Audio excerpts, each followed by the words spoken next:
saja tidak disebut Kenapa bangsa di kenapa abang nggak kasih masuk di bangsa Indonesia, bang? Nggak kasih masuk di bangsa Indonesia? tidak Nggak dikasih menyebutkan masuk bangsa bangsa. Indonesia. Saya menyebutkan alasannya kenapa tidak disebut nama istri Adam gitu. Misalnya,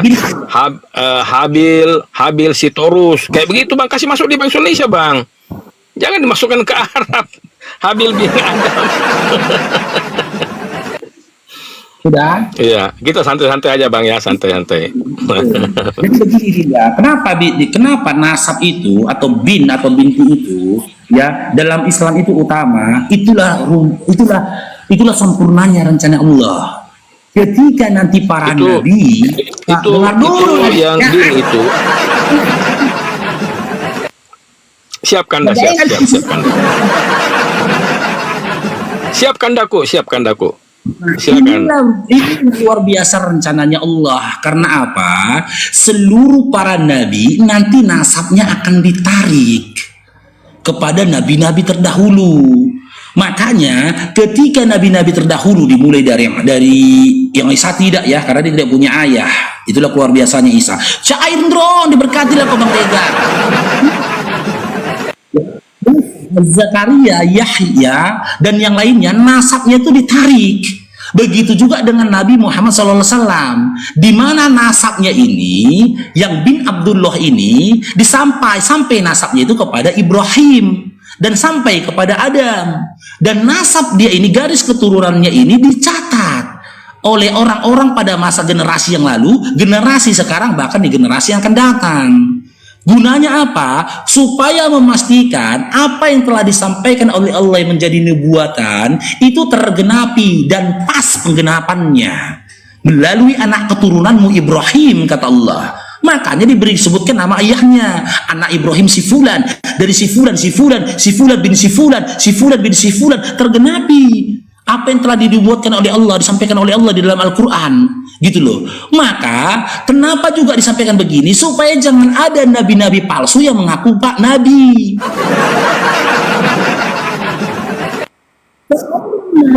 Seorang Rasul jika tidak bisa menunjukkan nasabnya, maka tertolak dia Nabi dan Rasul, tertolak.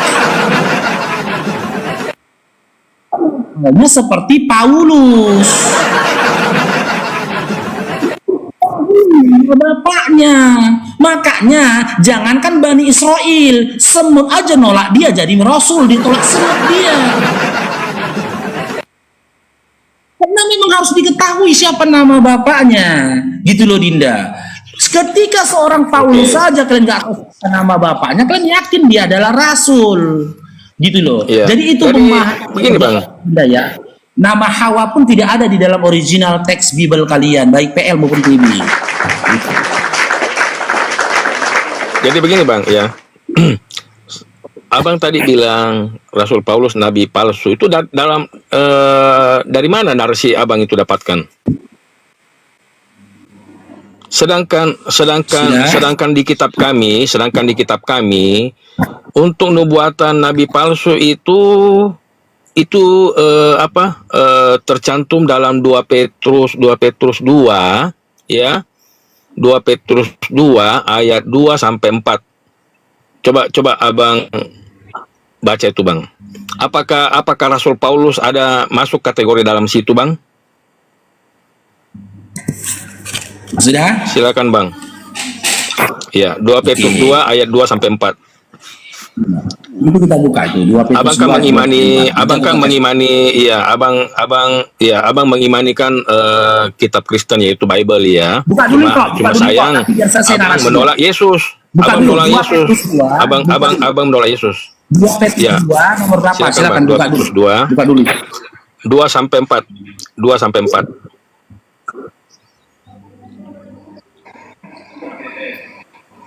Tap-tap layar teman-teman ya, tembuskan ke 500k teman-teman tap layarnya.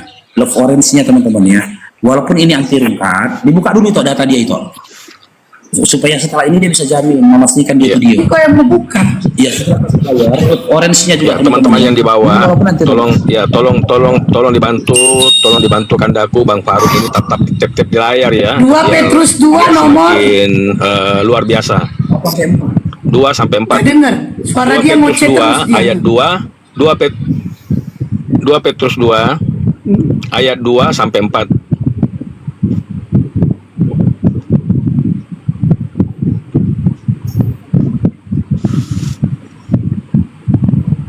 Punya aku ada iklan. Dibaca aja, dibaca. Ya, dibaca aja, Mbak. Oke.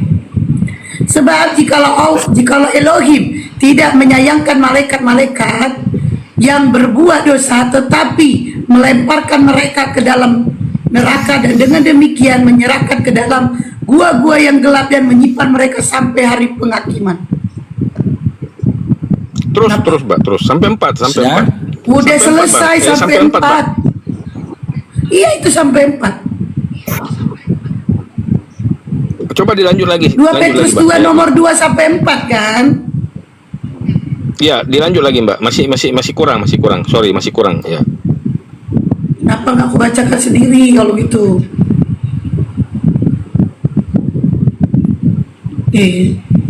Kalau di dalamnya ini menjelaskan tentang adanya nabi palsu yang akan muncul dan menyesatkan banyak orang. Iya. Nah, Ya, itu Nabi Itu- begini, Bang. Begini, Mbak, ya. Ayat ini menunjukkan bahwa malaikat-malaikat itu yang dibuang itu tersimpan atau dikurung dalam gua. Jadi Bible itu meriwayatkan bahwa Elohim itu menyayangkan malaikatnya, artinya mantan malaikat, ya. Jadi mereka itu ini aku baca nih ya, bentar nih. Buang ke Banyak orang gua. akan mengikuti cara Iya. hidup mereka yang dikuasai hawa nafsu, dan karena mereka jalan kebenaran akan iya. dihujat. Dan karena serakahnya, Iya. guru-guru palsu itu akan berusaha mencari untung Iya. dari kamu dengan cerita-cerita isapan Iya. jempol. Tetapi untuk perbuatan mereka itu hukuman telah lama tersedia, dan kebiasaan tidak akan Iya. tertunda. Sebab jika Elohim tidak menyayangkan malaikat-malaikat yang berbuat dosa, tetapi melemparkan mereka ke dalam neraka, dan demikian menyerahkan ke dalam gua-gua yang gelap untuk menyimpan mereka sampai hari penghakiman. Sudah? Boleh Bang Faruk tanggapi? Ya, terima kasih Mbak sudah membacakan itu. Oke, saya tanggapi ya, Binda ya. Ya, itu ciri-ciri Nabi Ya. yang masuk dalam kategori di dalam Nabi yang penuh hawa nafsu, kan sudah diucapkan. Bukan saya yang ngomong, ya. Saya nggak berani ngomong seperti itu, tapi Bible kami yang ngomong. Nabi-nabi yang penuh biar hawa Bang nafsu itu Farum kalian harus jawab. hati-hati. Kamu Ya. tuh laki-laki apa perempuan Guru-guru- sih? guru-guru Ngocos palsu. terus. Ya, guru-guru palsu. Iya, Bang Farum Begitu. menjawab ya. Oh ya, Ngocos siap. terus mulut kau. Lanjut Bang Farum. Oke, saya tanggapi Binda ya. Kita mulai dari pembahasan tentang gua. Inilah saya katakan. Makanya Dinda ini dan teman-teman Kristen yang lainnya masih Kristen karena dia nggak tahu Bible-nya dan nggak tahu sejarah. Itulah alasannya ketika sosok yang ngaku Yesus itu keluar dari gua dikatakan bangkit, ngomongnya itu ngelantur. Ngelantur macam kita kaji tadi gitu loh. Dalam Matius 15 dan Matius 10 dia katakan pengajarannya hantu Bani Israel, tapi begitu dia keluar dari gua dia menyesatkan. Ditulis dalam Matius 28 nomor 19 dikatakannya pergilah kepada seluruh bangsa katanya. Itulah yang keluar dari gua itu. Yang keluar dari gua adalah sosok yang bangkit dari kubur. Bangkit dari kubur yang setelah dimasukkan ke dalam gua. Ini dia datanya Matius 27 nomor 60.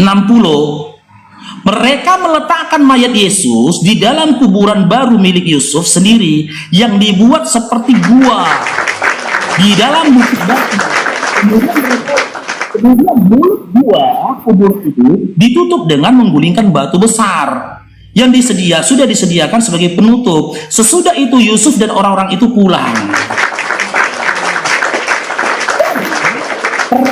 Yesus itu tadi mengarah kepada sosok yang ngaku-ngaku baru keluar dari gua dan mengatakan Tuhan dan merubah ajarannya Yesus. Dan untuk membuat nabi palsu yang lainnya kita kaji mengarah ke siapa?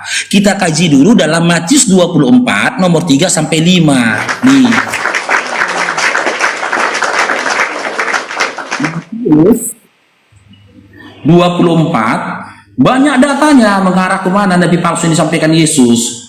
Ini perkataan Yesus ya. Nih, Matius 24 nomor 3 sampai 5 ini. Nih, dari sini dulu kita. Ketika Yesus duduk di atas bukit Zaitun, datanglah murid-muridnya kepadanya untuk bercakap-cakap sendirian dengan dia. Kata mereka, katakanlah kepada kami, bila manakah itu akan terjadi, dan apakah tanda kedatanganmu dan tanda kesudahan dunia ini? Yesus menjawab, waspadalah, supaya jangan ada orang yang menyesatkan kamu. Yesus sudah bilang ini, jangan ada orang menyesat kamu, sebab banyak orang akan datang dengan memakai namaku dan berkata, akulah Mesias. Dan mereka akan menyesatkan banyak orang. Satu-satunya orang yang mengaku aku adalah Mesias itu adalah Paulus. Dan tertulis dalam 2 Korintus 11 nomor 10.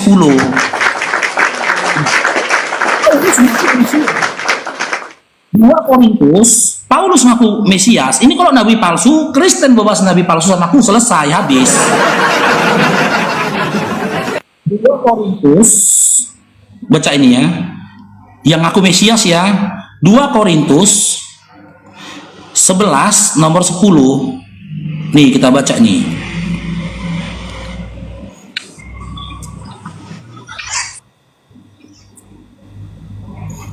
Bentar ya. Iya bang, iya bang.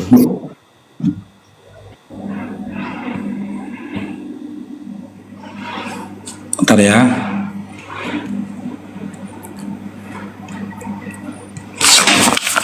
Bentar, Pak ya, kalian ngetik di sini.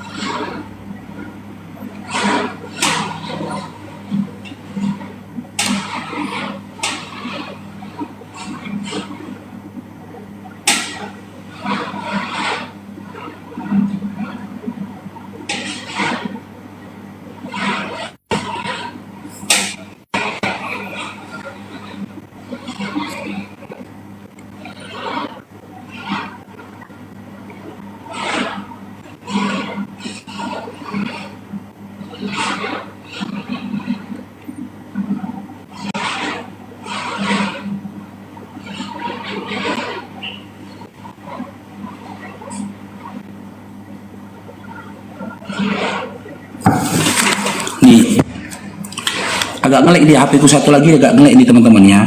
Nih, panjang ini ya. Paulus tidak memintakan diri ini. 2 Korintus 11, kita mulai dari nomor 10. Ini nomor 10.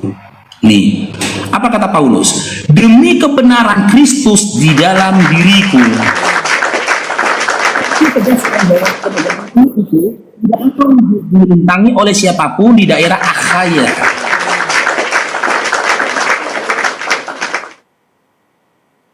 Ya, di dalam ya, setelah kita kaji tadi di dalam Matius 24 nomor 34 sampai 5, orang yang penyesat itu, si penyesat itu yang mengklaim dirinya adalah Mesias ataupun Kristus. Paulus satu-satunya orang yang mengklaim diri di dalam dirinya itu ada Mesias.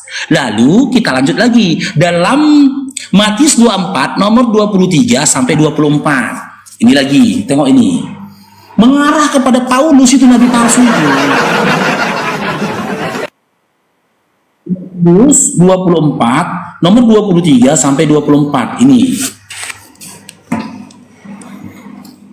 Ntar kebalikan lagi ya. Nih. Aduh, kecil pula ini ya. Kita cari yang besar. Nah, ini yang besar.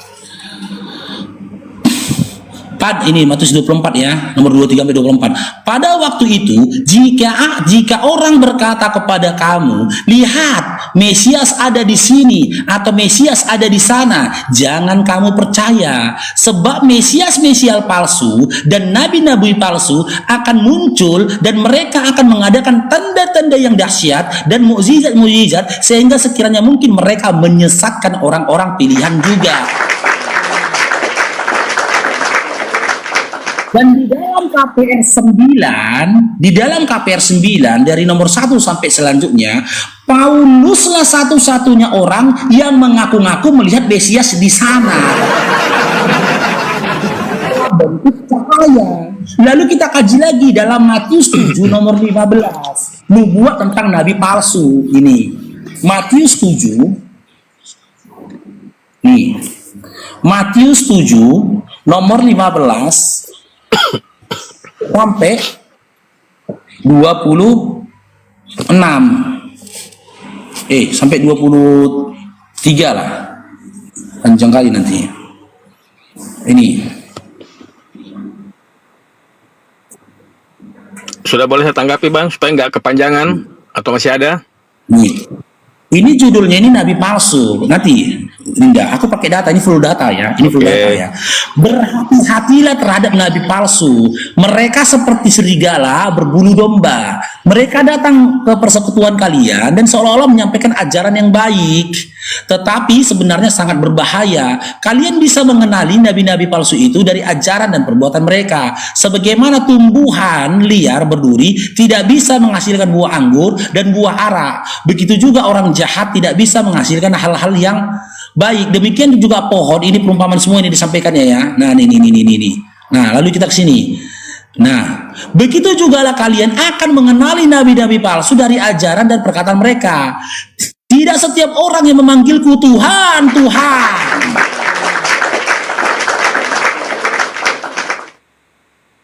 penguasaku akan menjadi kerajaan Allah, tetapi yang akan menjadi warga kerajaan Allah adalah setiap orang yang melakukan kehendak dari Bapakku. Ini nomor 21. Pada hari pengadilan banyak orang akan berkata kepadaku, Tuhan penguasaku, kami sudah bernubuat demi namamu, kami juga mengusir setan dengan namamu, dan banyak orang akan berkata kepadaku, Tuhan penguasaku, kami sudah bernubuat di namamu.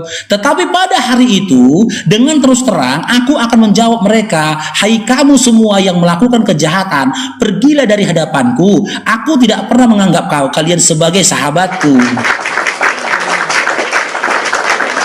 Jadi, nubuat palsu yang disampaikan Yesus, nabi palsu yang disampaikan kepada Yesus adalah, si penyesat itu adalah yang pertama, dia keluar dari kubur, keluar dari gua, dan dia mengatakan sesuatu yang tidak sesuai dengan apa yang dikatakan Yesus ketika dia menyampaikan pengajaran-pengajaran di Nazaret dan juga Galilea.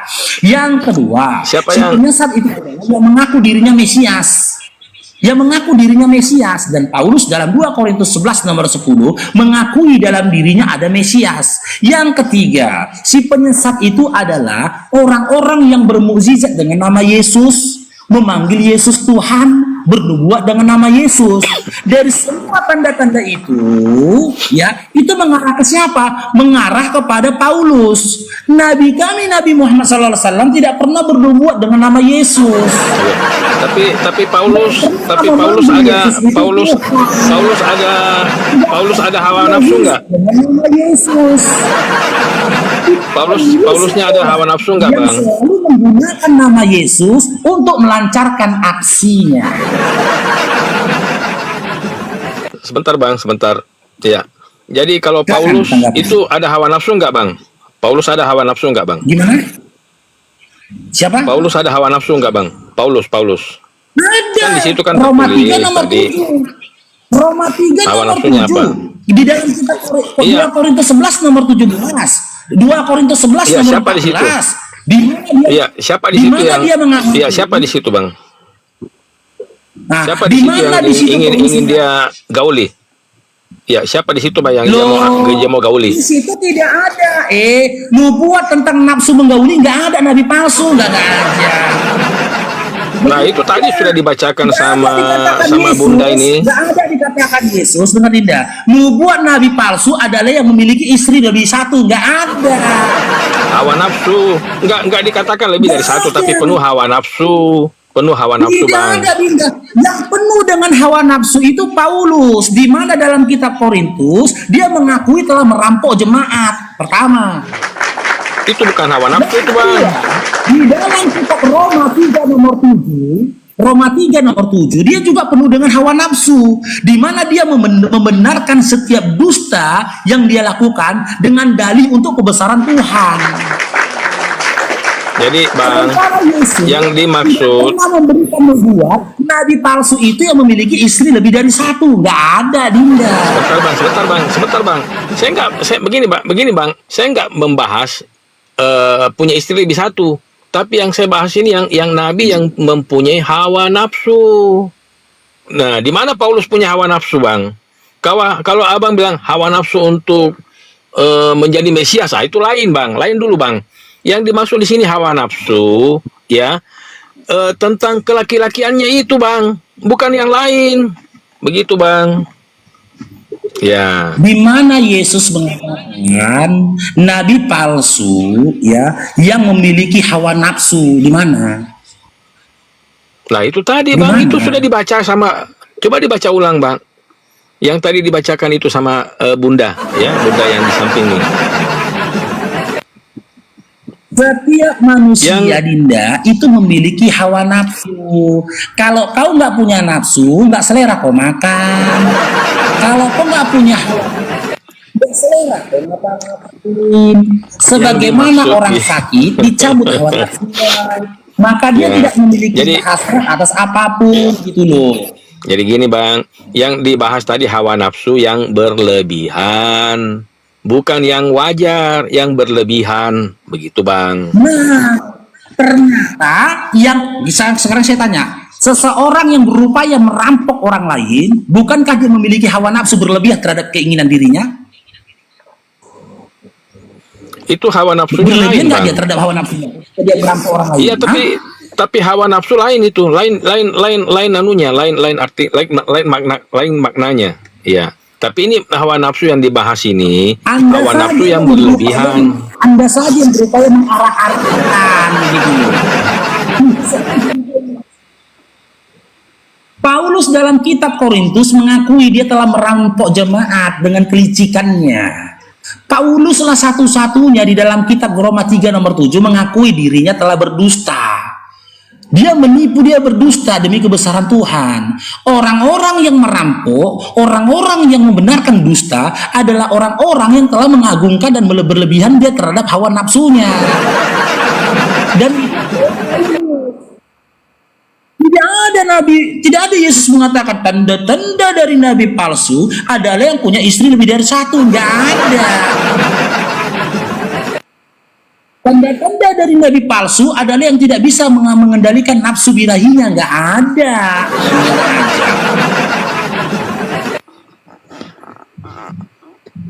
Nah, sekarang begini Gimana? Bang ya. Nabi itu ya bernubuat. Ya. Nah, sekarang Muhammad nubuatannya apa, Bang? Loh, gimana? Kan nabi-nabi kan bernubuat, Bang. Semua nabi-nabi kan bernubuat. Nah, sekarang Nabi Abang apa nubuatannya, Bang?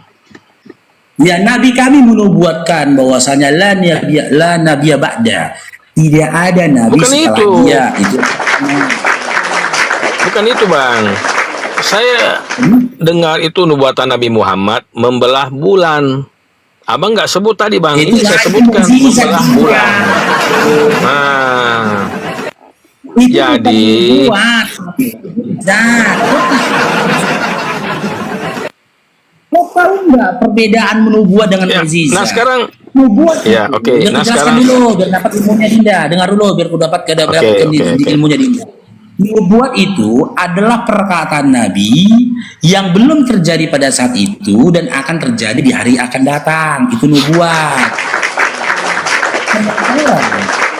Yang perbuatan di luar nalar manusia itu disebut dengan mukjizat. Sekarang ini mau kau kaji ini nubuat atau mukjizat? Kau nubuat pula, makanya kalian masih Kristen karena nggak ngerti apa-apa. Nah, sekarang apa manfaatnya membelah bulan? Oke, apa manfaatnya membelah bulan? Gitu. Ya. Oke, supaya tergenapilah yang apa yang disampaikan oleh Allah, tanda awal dari kiamat dengan terbelahnya bulan. Nggak nyambung tuh, Bang. Manfaatnya apa? Kayak Manfaatnya seperti apa? Musa. Nih, Kayak seperti misalnya Musa, Bang ya. Musa, Bang ya. Dia membelah laut. Tujuannya apa? Menyelamatkan bangsanya untuk menyeberang. Kan begitu penjelasannya, Bang. Jadi ini juga manfaat membelah bulan gitu. itu apa? Sekarang gini saya tanya. Iya. Sekarang saya tanya. Ya, Bang. Sekarang saya tanya. Siapa yang telah menetapkan dan menghendaki setiap nabi bermukjizat harus ada manfaatnya? Siapa? Itu Siapa? sudah ciri-ciri seorang nabi, Bang, ya. Oke, di mana Melakukan tertulis tanda atau mujizat, Ya, di melakukan mana tanda atau tertulis mujizat. Ya, di mana Eh, tertulis